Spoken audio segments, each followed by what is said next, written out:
retaining wall and steps going in, a few other things. And now we're going to focus on the retaining wall and steps. Replace this retaining wall, put 3 natural stone Indiana limestone steps.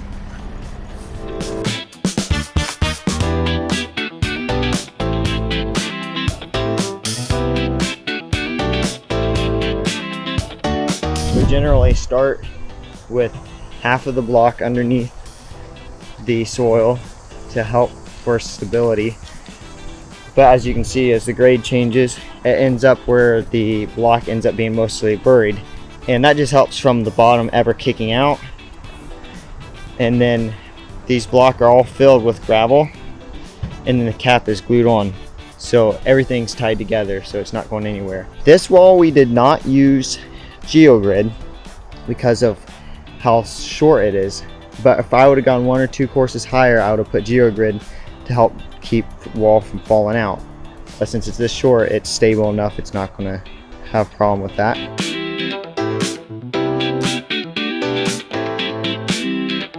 So 3 of the things that people tend to do wrong on retaining walls is base, drainage, and geogrid. I usually like to aim for 6 to 9 inches of base, 1 inch of 9s, and then my block.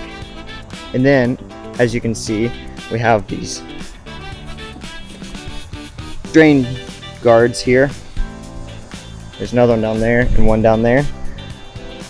So on the second layer we have our drain going through, because of course it wouldn't work on the bottom layer because there's no outlet.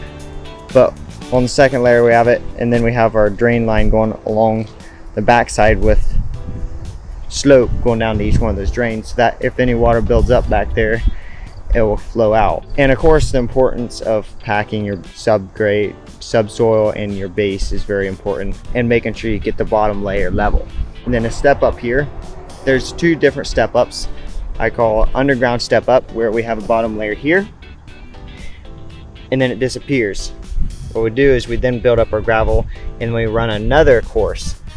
This is our bottom course here, and then you just keep doing that.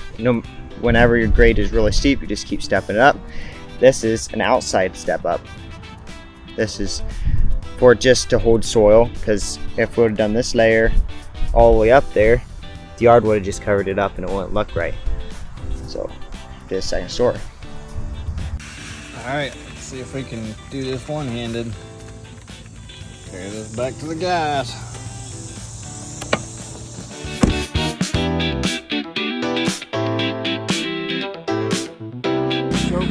Water was turned right off of that. Yeah, who was running the excavator? It was me. It was all me.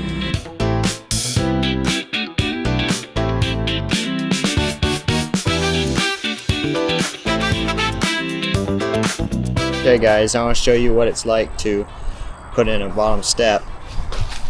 We put our pavers in here to hold our 9s in, because we're going to have a paver patio down here, and then we fill in with 9s behind it. We'll put our first step in there. That'll keep 9s from falling out underneath the step when we go to put our paver patio in down here, but also be the right height for our step. So then we'll put our first step up here, then we're good to go with the rest of our steps. So I'll put it on time lapse so you can see how the process is done.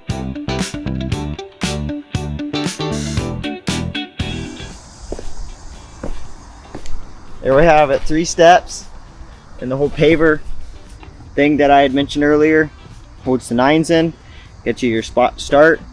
So then we can come in here tomorrow, dig down however far we need to for our 9s, put our 9s in, and run with our pavers. Okay, so on this steps is Indiana limestone steps. One thing I want to point out is when we're installing them, we put a paver layer underneath our bottom step, so that when we go to put a patio in, that you're not undermining the pavers, or the steps to put your pavers in. So then after you put your pavers in and your gravel behind that, then you put your next step, and then you go in and put put gravel in for your next step up, pack that, and you put that in, and you just go on from there.